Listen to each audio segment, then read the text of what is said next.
Hi everybody, welcome to April Supper Club, your last one. I hope you've had a good season. And as you know from last month, we are changing things up a little bit this time. As you can tell, this is not Cindy sitting beside me. This is Doug Wysockey-Johnson.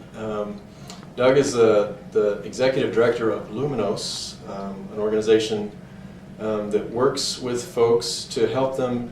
It's a faith-based nonprofit that helps people think about how to live lives where they're focused on what matters most to them. Is that fair enough to say? Yeah. Doug and I met probably a couple of years ago now. Fair enough? Yeah. And have been talking on and off about different ways to work together, and I really have been intrigued with the idea of how do we bring this question of call and listening for God to this congregation. And this year is going to be kind of a thematic, this will be a theme for us, and we're going to work with Doug a number of times. So especially in the fall, probably late September, early October, we might do a retreat slash lecture, and a couple of follow-up retreats, something like that. We're dreaming a little bit.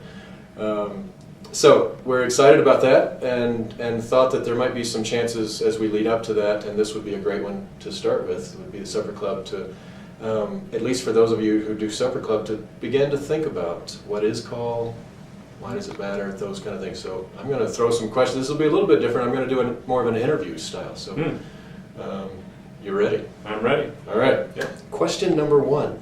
What is call? It's brilliant. I know. I've been thinking about this question for a while. Yeah. You'd think you'd start with the easy one, but none of these really are easy. People have been trying to define call for a long time, and you probably have 10 people in a room, you get 10 different answers. As I was thinking about that, it's interesting to me that for some people, there's kind of an interesting contrast. When some people hear the word call, they think of religious professionals, right? So a minister, a missionary, that's someone who is called. And probably people of a certain generation, that's the way they're used to hearing that word. Yeah. On the other hand, I was watching TV the other night and saw an ad. There was an ad for Monster.com, which is a job placement, online job placement thing. And I think their tagline is something like, "Your calling is calling." Interesting. So on the one hand, you have people who define it purely as religious professionals, and on the other hand, you have people defining call or calling without any spiritual aspect. So I find that very interesting. So all that to say, I think we're in a fluid time in terms of our understanding of this word. I tend to just think of three sort of levels or aspects of call. One is relational. At least from the biblical tradition, when the word call shows up, it's in reference to our relationship with God. So in the epistles, when Paul says, "Consider your calling," he's talking about our relationship with Jesus. So in one sense, it's spiritual and relational. Secondly, calling is vocational. And that's probably, for many of us, that's the way we've understood it, is it has to do with your job, your work in the world, your vocation. And if someone really cares about their work, or if it feels deeply meaningful, it's a vocation. So that's the second way. And then the third, I would just say, would be functional. And by that, I mean, it really is about daily life. And this is really something I have more energy for, is listening for call has to do with how we spend our time and energy. And maybe the easiest way to say this would be to give you an example of sort of a very mundane kind of thing. But so 2 weekends from now, you might be looking at that time, and there's some things you have to do, but there's a little bit of free time in there. And do you give that time to do something with your children? Do you use that time to give back to the community? Do you give that time to the church? It's those kind of very mundane questions. How do I spend my weekend time? So relational, vocational, and functional. Okay. And at that functional level, are there you and I talked about this, where you kind of joked about it, of are there limits to where's the boundary of I hear a lot of what you're saying is being, at least in the conversations we've had, is about being more intentional about how you make just about all the decisions in your life, so at whatever level. So if you're looking at a career change, being intentional about that, but most of us are, right? We don't do that too randomly or quickly. But I think what I hear you saying is one of the things that we will explore this year is at that really functional level that you're talking about. How do you bring presence to that? How do you not just let the speed of our world, for example, start to create decision making for you instead of you doing it, which is certainly a problem that I think a lot of us deal with. So really being thoughtful about even the most mundane kinds of things. Is that fair to say that call is big C and little c? That's a great way to put it, yeah. Sometimes we talk about the capital C call decisions, and those would be things like, what is my career going to be? Am I going to change jobs? Should I commit myself to this person for life? Those are big C call decisions. But yeah, there's just a lot of small C kind of decisions. And probably all of us have a question of how far you push that. Like, does God care that I get my coffee from Starbucks versus right. what else is here in Denver, some other place?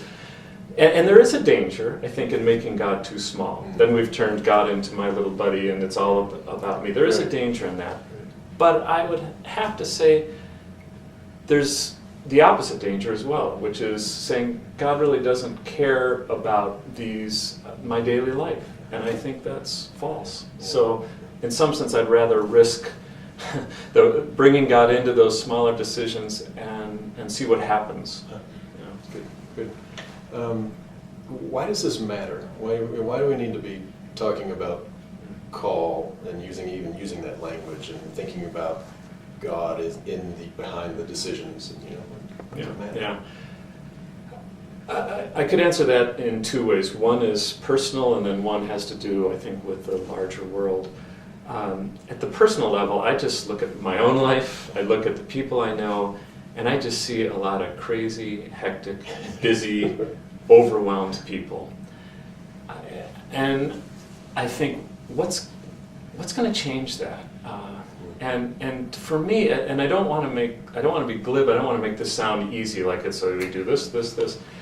But I think if we could begin to live our lives in a way where we're listening for call in those daily decisions, it will help us be clear about what we say yes to, and equally important, what we say no to. I think we need to do a much better job of saying no to things that are not our call. And so, I don't believe it's God's design that we are running around the way most of us are running around. And I feel like one way to approach that would be to just get clear about what it is that is important, priorities for us, and do those things, and then not be so guilty about saying no to the other things we can't do. So that's at the personal level. I would just like all of us to feel a little less crazed. Yeah. So the other thing, though, is that so at one level, call is all about us and the particularities of our life. But on the other hand, it's about God's hopes and design for the world. And I guess maybe the simplest way I could put it is the more people that are listening for God's call, I think the better the world is going to be. Because call is never just about what's best for me.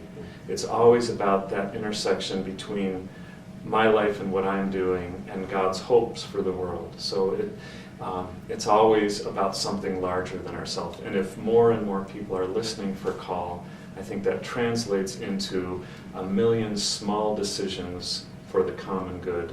Yeah, that's nice. That's really nice. I can see Larry's telling us to wrap it up already, so this has gone fast. And I want to give you some questions to play with tonight. So let me get those out, and then if we have any final thoughts, because man, that just went really fast. I'm surprised. But some questions for you guys to play with at your supper clubs. Number one, maybe share a story about a time that you it felt called to something, where you would say, given your own definition or something that hits home here, a time where you felt called. And that could take the whole night. It's just to listen to each other talk about that and to really listen in. So that may be all you do. But if you want to move on to some other things or start somewhere else even, where do you have a sense of call in your life today? So think about where you are today. What's going on where you feel that you have a sense, and maybe particularly in your work today, and that might be if you're retired, in your volunteer work or what you do. Would you say you have a calling to this? How does that language sit with you? So those are some interesting questions to play with. Not to put you on the spot, but any final? We didn't even get to. We were going to kind of tease about some, or give some teasers about how do you do this? Mm-hmm. But I guess the teaser is come back this fall. Right? Yeah. My concluding thought is that I'm just really excited to work with this church all year round on this. I've never done this before, and to have a whole year to kind of go deep with this. So that's really exciting to me. I'm excited too. Yeah. All right. Have a great time.